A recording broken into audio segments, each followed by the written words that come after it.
En esta construcción autosustentable llamada Nave Tierra funciona una escuela pública que mantiene una temperatura regular en todas sus aulas a lo largo de todo el año.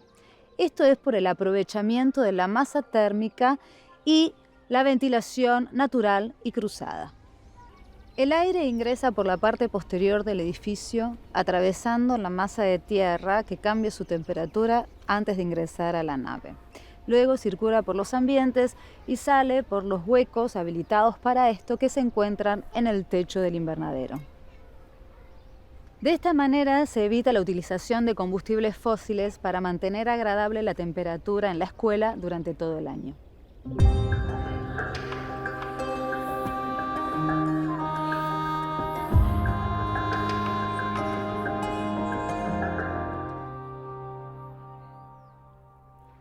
Cada año aumenta la contaminación del aire, superando los registros del año anterior. Sin medidas eficaces, los efectos serán nefastos para la vida en la Tierra. La crisis ambiental avanza a gran escala, provocando sequías, aumento de la temperatura y crecimiento del nivel del mar.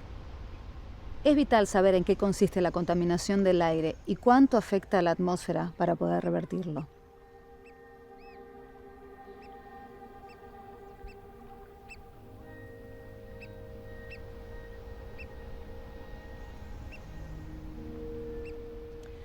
Los humedales siempre se asocian con el agua, pero su destrucción afecta de distintas maneras en el medio ambiente, porque de ellos depende el equilibrio dinámico natural.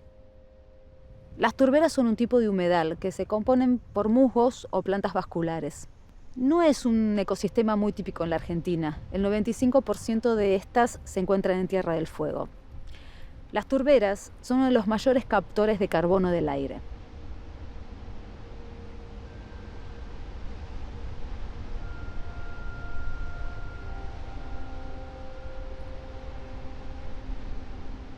Hace aproximadamente unos 12.000 años, cuando los glaciares retrocedieron, se formaron lagos con lecho impermeable por el material arcilloso que fueron depositando los glaciares y con poca capacidad de drenaje. Ese sedimento sobre esos lagos, a medida que se fue perdiendo el agua, ese sedimento fue el lugar donde empezaron a crecer plantas propias de ambientes acuáticos. Esas plantas empezaron a morir y sobre esas plantas fueron creciendo otras plantas a través de miles de años hasta llegar a lo que encontramos hoy, que es el musgo sphagnum que podemos ver aquí.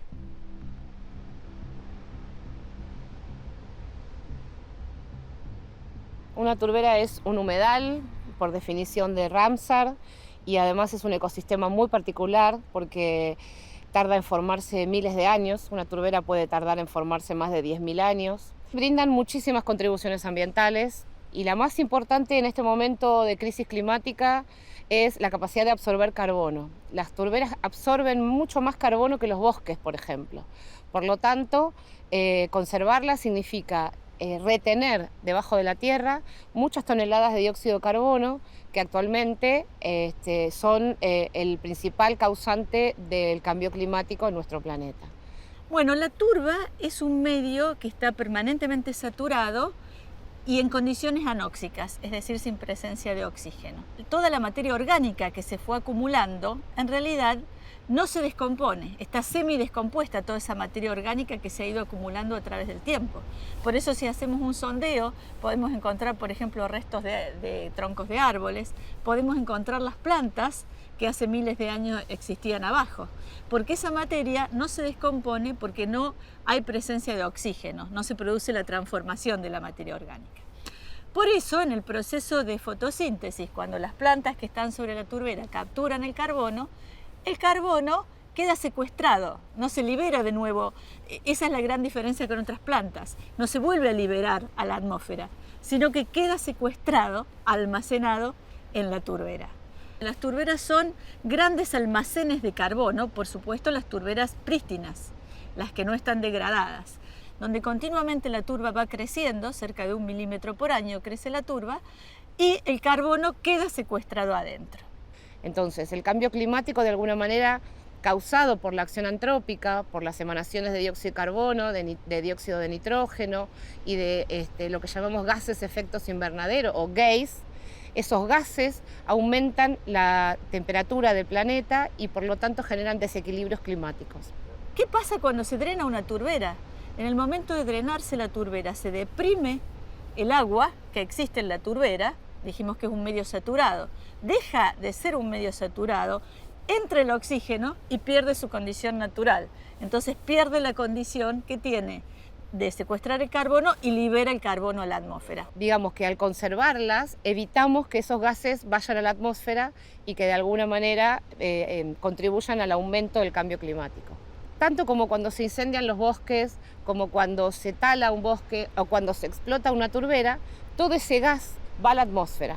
Por lo tanto, eso genera que aumente la concentración de ese gas en la atmósfera y ahí provoca las consecuencias del cambio climático.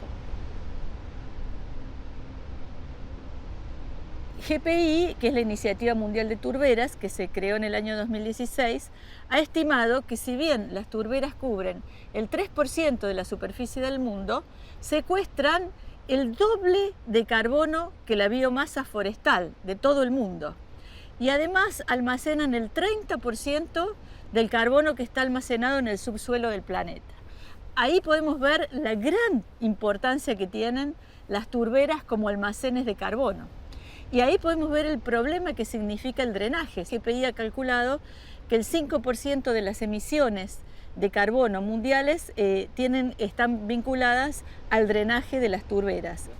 El drenaje de una turbera se realiza cuando se corta la turbera por algún motivo, por ejemplo para hacer uso extractivo o cuando se hace una zanja en la turbera con algún propósito de secarla. Muchos hacen una zanja y dicen vamos a secar esta turbera para poder caminar. Al hacer una zanja y cambiar las condiciones hidrológicas, se deprime el agua existente en la turbera y allí es donde entra el oxígeno y cambia la condición natural, que es la que le permite secuestrar el carbono.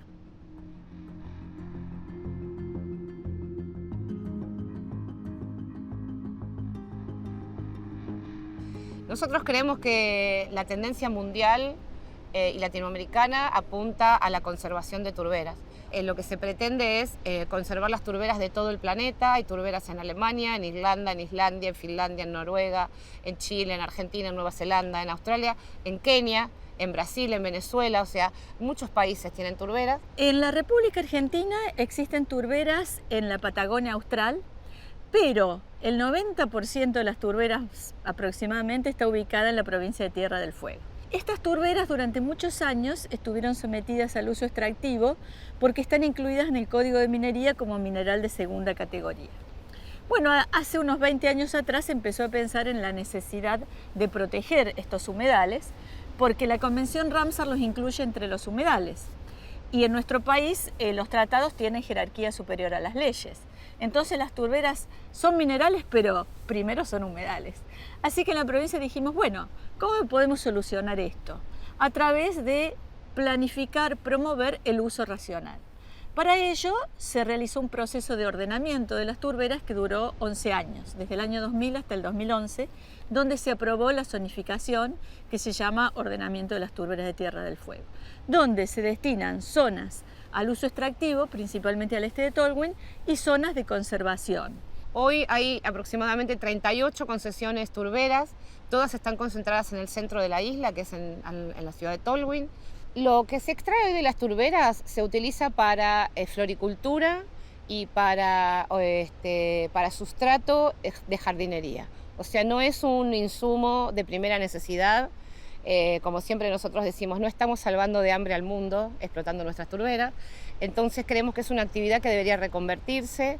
Creemos que hoy el turismo en una turbera puede llegar a dejar muchos más dividendos que la explotación turbera y dejar mayor cantidad de derrame en la economía de la comunidad. Las turberas no se pueden restaurar. Las turberas son el vestigio del paso de glaciares que pasaron por acá.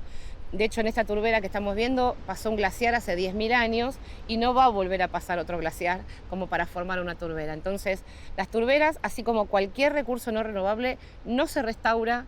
No es posible volver a crear este ecosistema Por lo tanto, creemos que Argentina tiene que tomar una decisión, así como está discutiendo la ley de humedales a nivel nacional.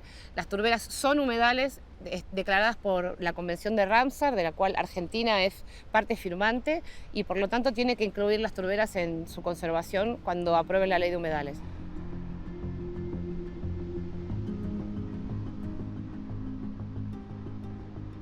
Es bueno mencionar que el uso extractivo de las turberas no es sustentable.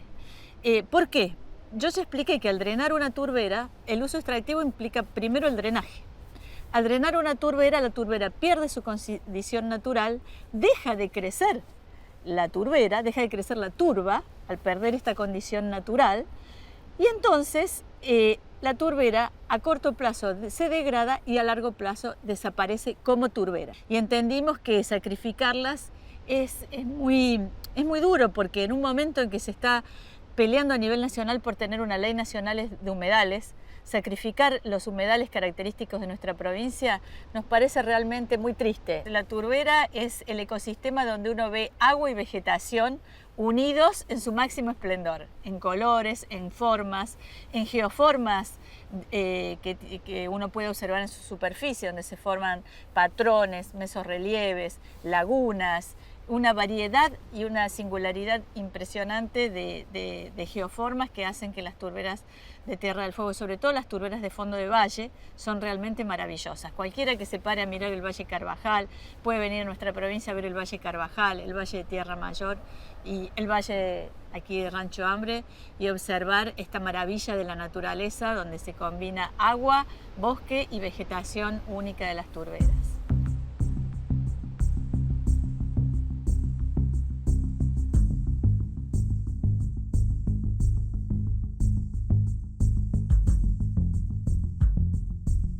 Aves, peces, reptiles, mamíferos, anfibios están en riesgo constante. 1 de cada 5 especies están en peligro de extinción y por consecuencia nosotros mismos.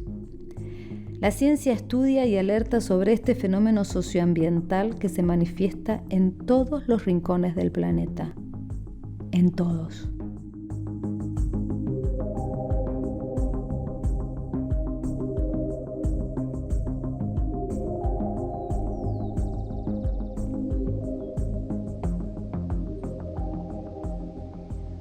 La preservación de las costas de Avellaneda y Quilmes son muy importantes porque forman parte de un corredor biológico que comprende esta zona de costa hasta Espeleta, pero después más al sur tenemos algunas reservas que ya están declaradas y están implementadas, como la de Pereira o el Parque Costero del Sur mucho más al sur, o más al norte tenemos Costanera Sur y el Predelta, el Delta del Río de la Plata. Entonces, toda esa zona lo que permite es que haya un flujo de fauna y que las poblaciones de esos individuos sean más ricos genéticamente y haya más diversidad ecológica.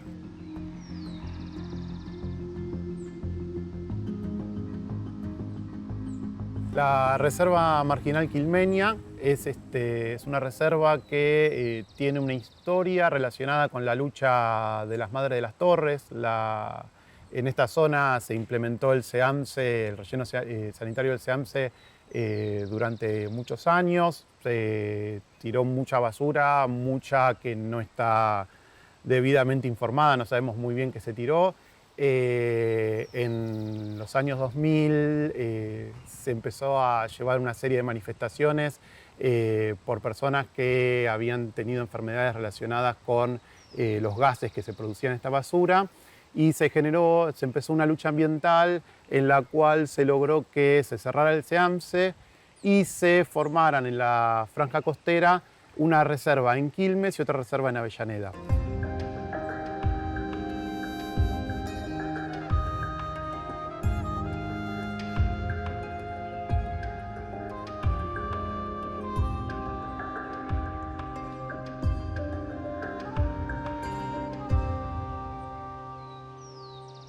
En nuestro caso, además de observar aves, nos dedicamos a la educación ambiental, hacemos algunos relevamientos de aves, publicamos artículos científicos. En nuestro COA usamos la observación de aves como excusa para hablar de educación ambiental. En general, cuando hacemos una salida de observación de aves, también hablamos de los vínculos ecológicos que hay entre las aves y la vegetación. Terminamos observando hongos, insectos. El lugar donde desarrollamos nuestra actividad es la costa del Río de la Plata de los municipios de Avellaneda y Quilmes. Es una zona muy diversa porque tiene zonas de bosque, de humedal, entonces es muy buena para observar aves porque hay muchos tipos de aves distintas que habitan distintos ambientes y también tiene una importancia ecológica sobresaliente porque da un montón de servicios ambientales a la comunidad, como evitar inundaciones, bueno, el aporte de oxígeno en contexto de cambio climático, zonas de esparcimiento. Uno llega el primer día y va a ver 50 especies distintas. Las primeras veces que veníamos, les contaba antes que había 10, 15 especies llegamos a distinguir. Hoy en día, cuando salimos, llegamos a ver 70, 80, 90. Pero eso porque fuimos aprendiendo.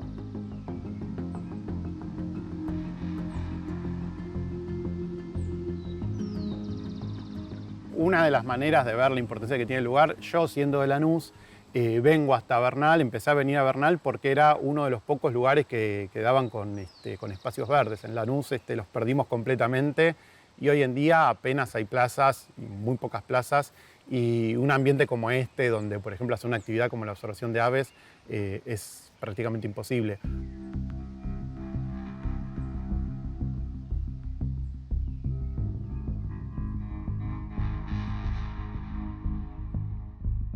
La acción humana es determinante en la manipulación de variables ambientales. Sobreexplotación de recursos naturales, degradación del hábitat, desorden de la cadena alimentaria, calentamiento global y contaminación rompen el equilibrio perfecto natural y lo colocan en un riesgo permanente. Qué importante sería que entendiéramos que no estamos fuera de la naturaleza, sino que somos parte de ella. La contaminación trae un perjuicio para todas las especies, incluyendo la especie humana.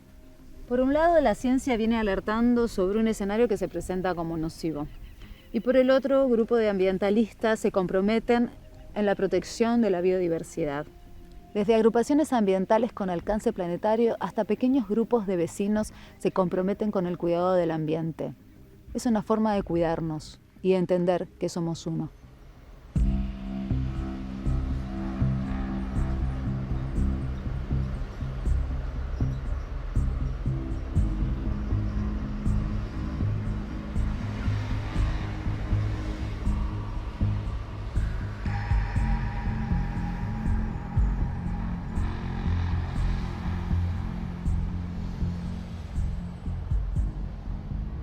Bueno, este predio era un lugar muy lindo, muy hermoso. Era un valle de inundación. Generalmente el agua que venía de la lluvia se estancaba acá en este lugar y iba a parar al arroyo Pinazo. Nosotros con los vecinos y con mi familia íbamos al arroyo muchas veces, como hemos compartido días ahí, muy lindo. Era un lugar que tenía peces, era un lugar de mucha vegetación verde, era un lugar muy lindo.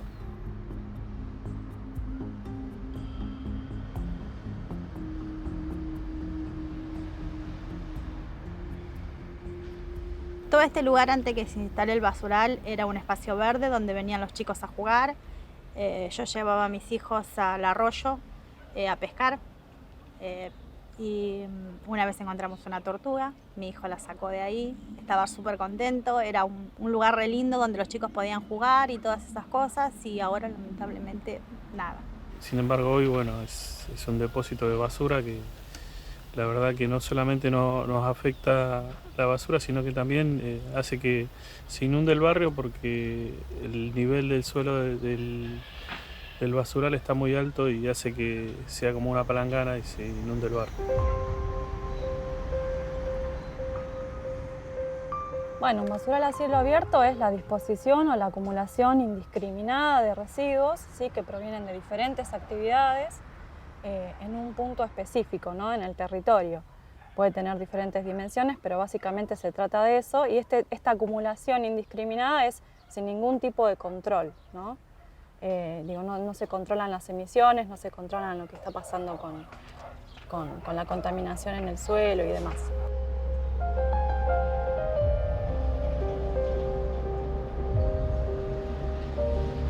Las causas por las cuales se pueden originar los basurales a cielo abierto son diversas.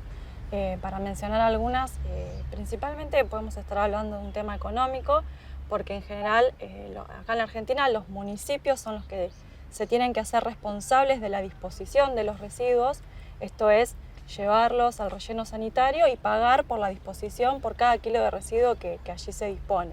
Entonces esto representa un costo, no solamente por el pago de la disposición en cuanto a cantidad de residuos, sino por el transporte también, por el traslado.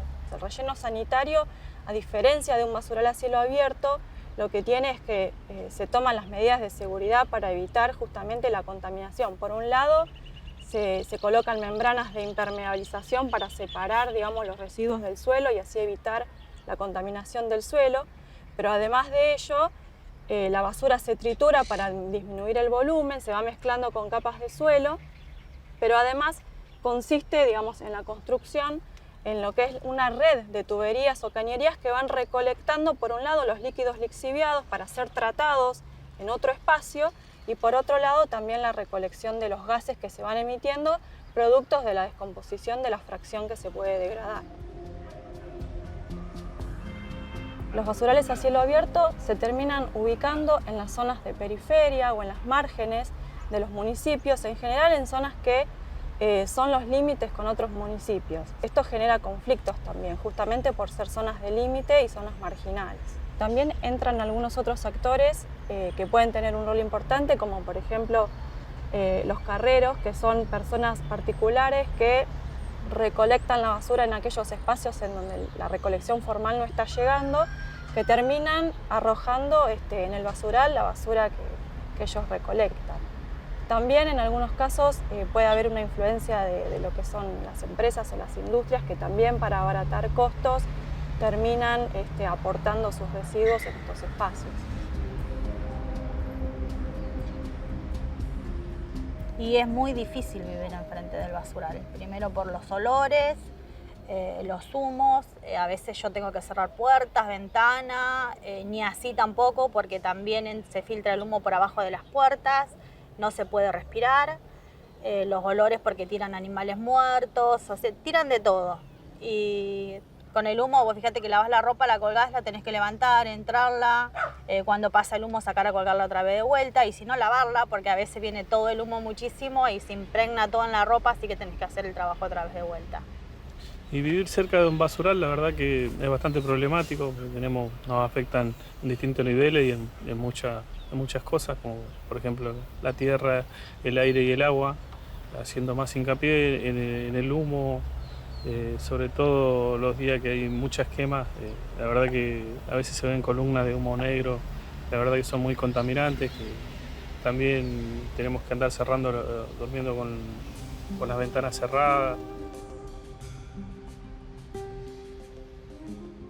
Entre los impactos que podemos mencionar tenemos a posible contaminación del suelo, porque como sabemos, una fracción de los residuos se puede descomponer, se puede degradar. Esto genera, por un lado, líquidos lixiviados que pueden percolar o infiltrar hacia el suelo, pudiendo llegar a la napa o no, dependiendo de las condiciones de la altura o la profundidad en la que esté la napa, por ejemplo. Y por otro lado, también, como parte de este proceso de descomposición, se producen emisiones de gases. Estos gases contaminan el aire, ¿sí? Por un lado, o sea, dependiendo de las condiciones en las que se dan estos procesos de descomposición, podemos estar hablando fundamentalmente de dióxido de carbono o de gas metano o de algunos óxidos, dependiendo del residuo que tengamos, porque estamos hablando de mezclas de residuos que no conocemos su origen, digamos.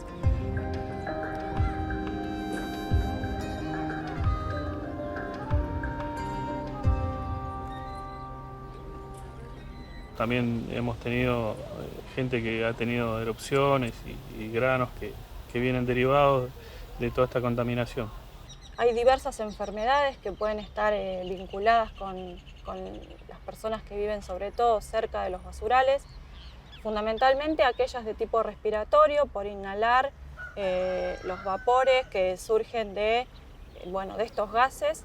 Un proceso común que se da habitualmente asociado a la presencia de basurales es la incineración o la quema, ¿sí? Originada por distintos actores, pero esto representa un crecimiento en el peligro o en la contaminación. ¿Por qué? Porque muchas veces ocurre que el residuo que estamos quemando genera emisiones de compuestos que terminan siendo más tóxicos de lo que estábamos quemando originalmente.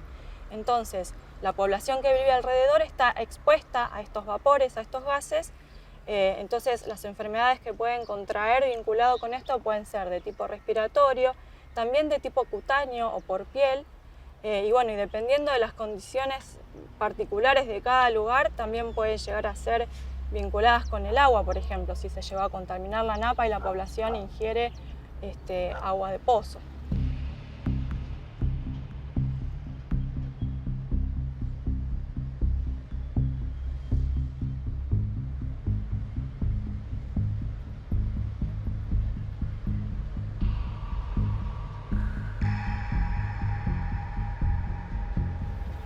Bueno, Vecinos Unidos es un grupo de gente que se empezó a organizar justamente por ver este problema tan grande que es el del basural.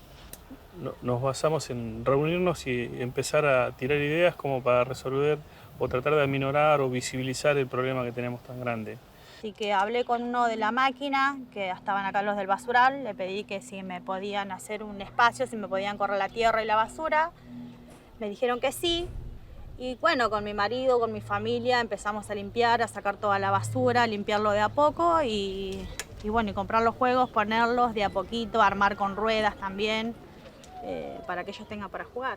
El mantenimiento, lo hacemos entre todos, la familia, vecinos también a veces, pero casi siempre la familia. Mi hermano corta el pasto, arreglamos algunos juegos cuando podemos.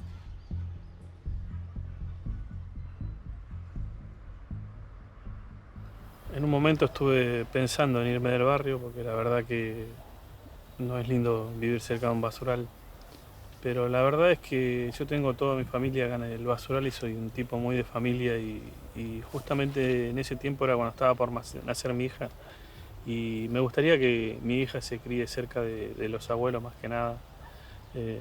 Entonces por ese motivo decidí quedarme en el barrio y empezar a pelear para que esto cambie. Me gustaría que el basural lo cierren, que hagan un espacio verde, como era antes, pero por ahí un poco mejor, con un corredor, algo saludable para los chicos, que hay muchos chicos y la verdad que estaría muy bueno eso, en vez de toda la contaminación que hay ahora.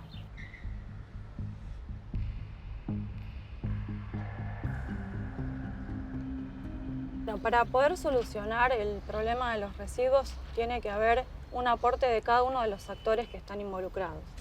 Por un lado, desde una primera cuestión, podemos pensar desde las empresas mismas de cómo producen los productos, pensar en cuáles son los residuos que se están generando, para que sea una verdadera gestión integral, ¿no?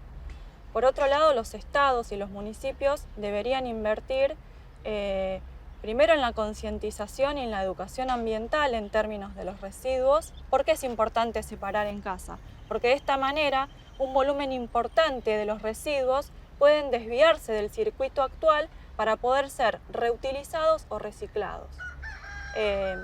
Y por otro lado, desde los municipios se debería invertir en lo que es la recolección diferenciada, ¿no? Para que esto, pueda tener una continuidad y efectivamente se pueda dar ese desvío del circuito formal. Porque si yo separo en casa, pero después el camión no recolecta de manera separada, todo termina en el mismo lugar. Además contamos ahora con la ley Yolanda, en donde lo que se está proponiendo es que los políticos tengan una formación ambiental, pero por supuesto algo ya pensado a mediano y a largo plazo tiene que ser indiscutidamente la inversión en una educación ambiental desde edades tempranas, ¿no? Y de manera sostenida en el tiempo. Esto es fundamental también para empezar a cambiar la mentalidad y empezar a ver que esto de los residuos tiene un impacto importante.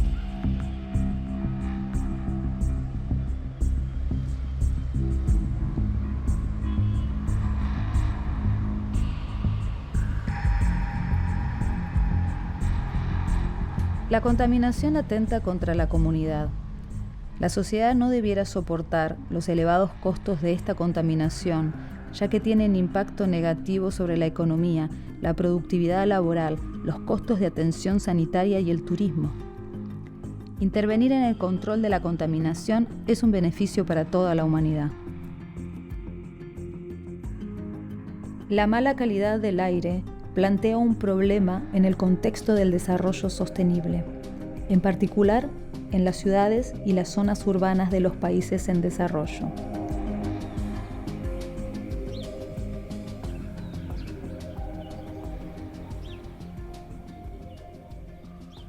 Nos encontramos en Colonia Santa Ana, en el departamento Uruguay de la provincia de Entre Ríos, frente a una de las tantas escuelas fumigadas. Esta escuela rural en su momento sufrió fumigaciones al grado de que una de las docentes participó de un estudio llevado adelante por la Universidad Nacional de La Plata y en su sangre se encontraron agroquímicos, en este caso el insecticida clorpirifos. En 2010 se fumigó con una avioneta sobre este mismo campo. Eran las 2 de la tarde y salíamos al recreo y vimos que en el campo que podemos ver acá enfrente estaba una máquina fumigando, entonces el viento estaba para el lado de la escuela, empezamos a sentir, además del olor muy fuerte, una especie de ácido que caía en la piel.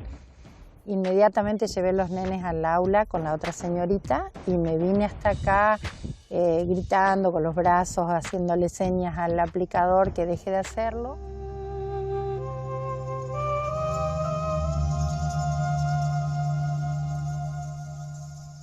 Los agrotóxicos son los productos químicos utilizados en la agricultura para combatir plagas. Hablamos de agrotóxicos y no de agroquímicos o pesticidas porque estos afectan a la salud humana. La contaminación producida por los agrotóxicos puede afectar a la fauna y a la flora, que no era el objetivo principal de la fumigación.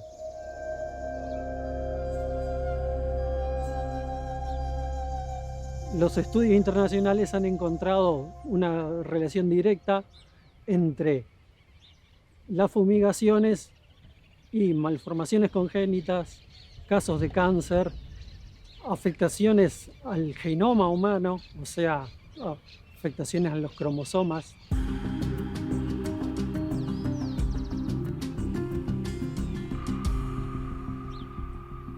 La provincia de Entre Ríos se encuentra en el corazón sojero de la Argentina. Hace unos años, el gremio docente de la provincia realizó un relevamiento de escuelas rurales y se encontró que más de 80 de estas escuelas eran víctimas de las fumigaciones, hasta 4 veces por año.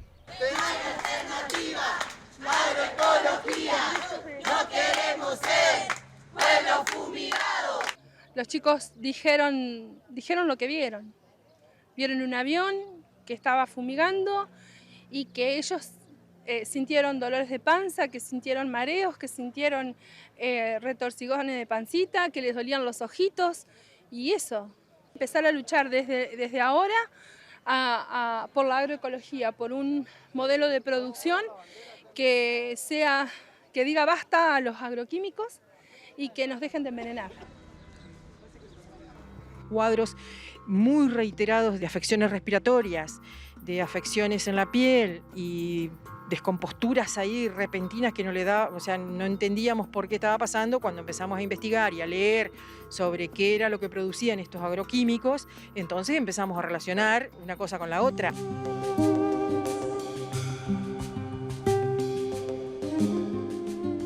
Los agrotóxicos que se utilizan en la agricultura son aplicados fumigándose sobre los campos mediante fumigación aérea o aplicación terrestre, con los llamados mosquitos, que son máquinas autopropulsadas. La deriva, que es el agrotóxico que no cae sobre el blanco, termina en el ambiente y puede dispersarse mediante varias maneras. Una de las maneras es la escorrentía superficial, que se le llama al agua que corre por el campo y puede terminar en un curso de agua, y también está la posibilidad de que termine en una napa de agua subterránea. El fragmento del agrotóxico pulverizado que no llega a su blanco termina en el aire por las propias gotas o de manera gaseosa.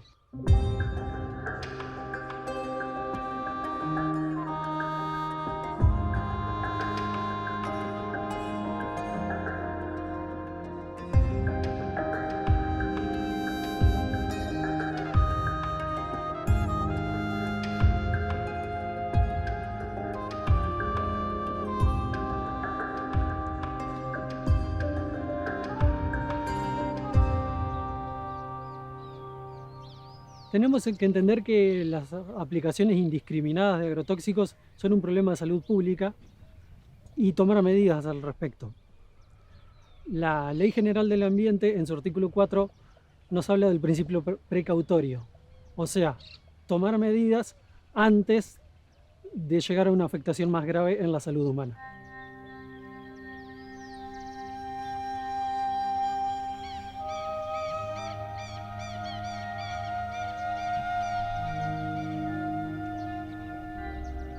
La contaminación atmosférica es un problema con consecuencias a futuro.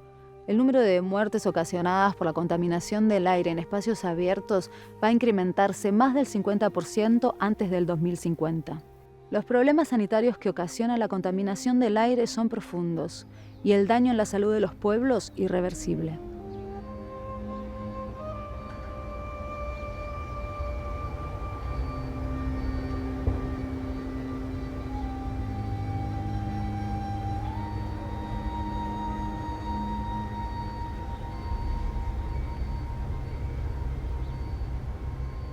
Bueno, yo al tiempo de vivir acá comencé a notar un tipo de alergia en la vista y en la nariz, o sea, en el sistema respiratorio. No solamente afecta eso en mi salud, sino también la parte psicológica, por estar viviendo como en la punta de un volcán, que en cualquier momento va a explotar. No podés disfrutar un día al aire libre porque está continuamente el sonido de las empresas tallándonos el cerebro.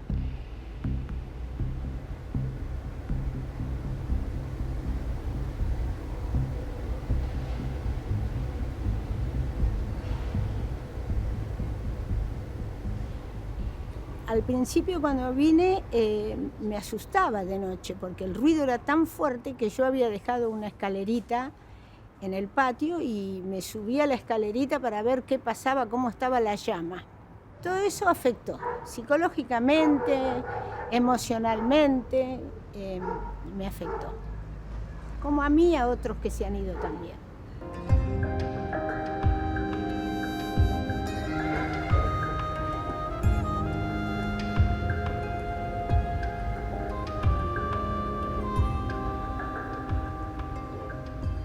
Bueno, este polo petroquímico es el más grande de Argentina.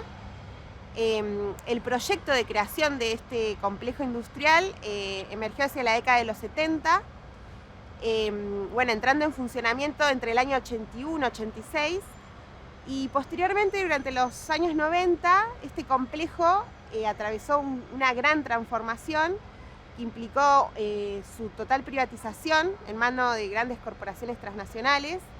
Y en ese sentido, implicó una extranjerización de este complejo y al mismo tiempo un momento en el cual el volumen de producción se amplió enormemente. Estas empresas, en términos de lo que hace a su proceso de producción, tienen la característica de que justamente implica la apropiación de un conjunto de bienes comunes de la naturaleza, pero también otros bienes comunes que podemos pensar como bienes comunes de la ciudad, en términos de que para desarrollar su proceso productivo consumen intensivamente, por ejemplo, el agua y el gas principalmente, pero al mismo tiempo generan una contaminación en términos de diferentes emisiones, tanto gaseosas al aire como también de fluentes sobre el estuario de Bahía Blanca, y también una ocupación territorial más vasta que implica la apropiación de determinados espacios urbanos e infraestructuras urbanas. Nos dormimos con la incertidumbre de saber o pensar si mañana voy a estar viva, si mis hijos van a estar bien, mis nietos que viven acá también en Ingeniero White. Ese es el miedo que tenemos y el miedo que tiene mucha gente de White. Lástima que no todos lo manifestaron en su momento, cuando comenzaron los reclamos allá por el 20 de agosto de 2000, con el escape de cloro, comenzamos a hacer los piquetes. Me acuerdo, los chicos eran chiquitos, hoy ya son hombres los que nos acompañaban, pero no sirvió de mucho, ya que se siguieron instalando empresas y empresas tras empresas, cada vez más contaminación, más ruido, más olores. Me fui por una situación muy fea que nos tocó vivir a todos los huitenses, que fue el escape de cloro, que hizo que nos pusiésemos a pensar qué estábamos haciendo acá y qué nos podía pasar. Bueno, el 20 de agosto de 2000 era el cumpleaños número 1 de mi nieto. Mi marido se levanta y va por la avenida San Martín, Paraguay, para el centro, y mira por el espejito y ve una nube naranja y amarilla. Faltaban algunos minutos para las 10 de la mañana. Era el domingo 20 de agosto del año 2000, cuando una espesa nube, color amarilla, despertó los peores temores entre los vecinos de Ingeniero White. El escape en la planta de Solvay Indupa se produjo por una rotura en un caño que conectaba las celdas donde se elaboraba el cloro con la planta de monómeros vinílicos. Según informaron las autoridades de la empresa, la pérdida fue controlada en 5 minutos. Sin embargo, las altas concentraciones de cloro que escaparon siguieron saliendo hacia la atmósfera durante unas 2 horas.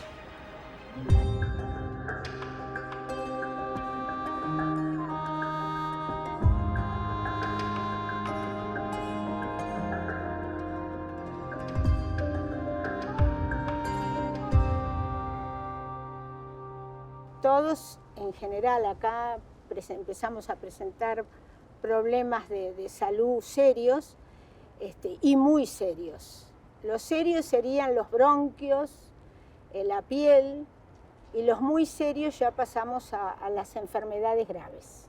Se hizo un censo de salud y salió muy elevado el porcentaje de abortos espontáneos en la localidad y en Villa Rosas, y la cantidad de broncoespasmos que hay también en la población.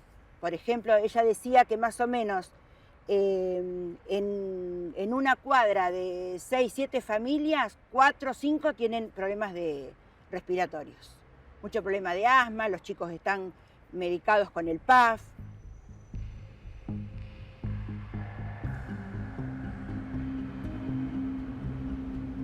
Estas empresas utilizan incesablemente a la atmósfera como un sumidero petroquímico, en términos de que arrojan las 24 horas de los 365 días del año gases y también ruidos, luminiscencias y diferentes humos, que eso tiene un conjunto de impactos y consecuencias, tanto sobre el territorio más cercano como en términos más generales, digamos, también de Bahía Blanca en su conjunto. Acá en Ingeniero White esos impactos adquieren un carácter como más territorializado, en términos de que acá, en esta área, en esta zona urbana más cercana, es donde esos olores, esos humos, esos ruidos se pueden ver, escuchar, oler, y que en ese sentido todo eso constituye una fuente de sufrimiento ambiental cotidiano para la gente que vive acá.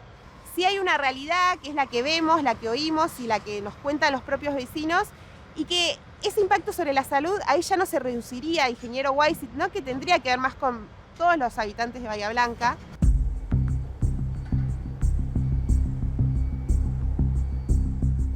En términos de las emanaciones gaseosas del polo petroquímico, una de las más importantes es el dióxido de carbono, que justamente es uno de los principales gases de efecto invernadero y que en ese sentido actúa en el calentamiento global del planeta, y por lo cual se puede entender que el polo petroquímico tiene al mismo tiempo un impacto mayor en términos de la atmósfera, que la podemos entender como un bien común global al mismo tiempo.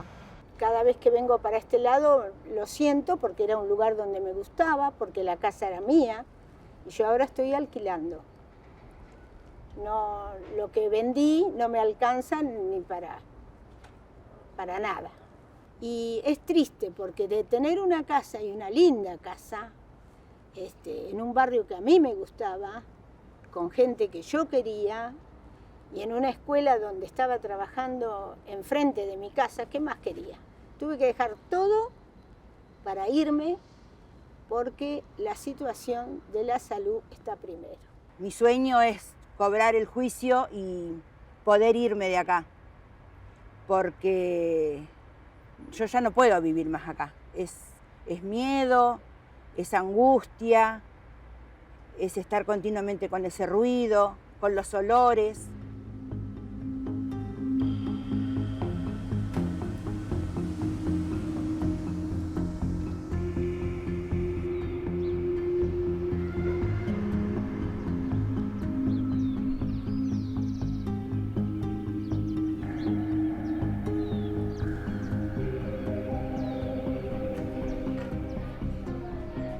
Con elementos que contaminan se pueden hacer muchas cosas, como por ejemplo una escuela. Las bases de este edificio están hechas con neumáticos, las paredes con latas de aluminio, botellas de plástico y botellas de vidrio. Elementos que pueblan los basurales y que contaminan barrios enteros, transformados en aliados para una vida mejor. Una escuela que se construye con residuos convertidos en recursos.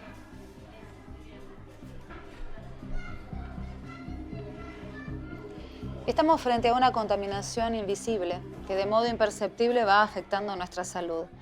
Peor aún es cuando se convive con la degradación ambiental.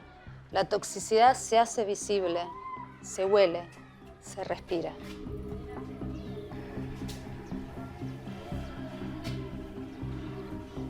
La crisis socioambiental debe ser visibilizada. Siempre hay algo que podemos hacer para mejorar esta situación. Pero antes hay que tomar conciencia, informarnos. Revertir esta situación es nuestra tarea.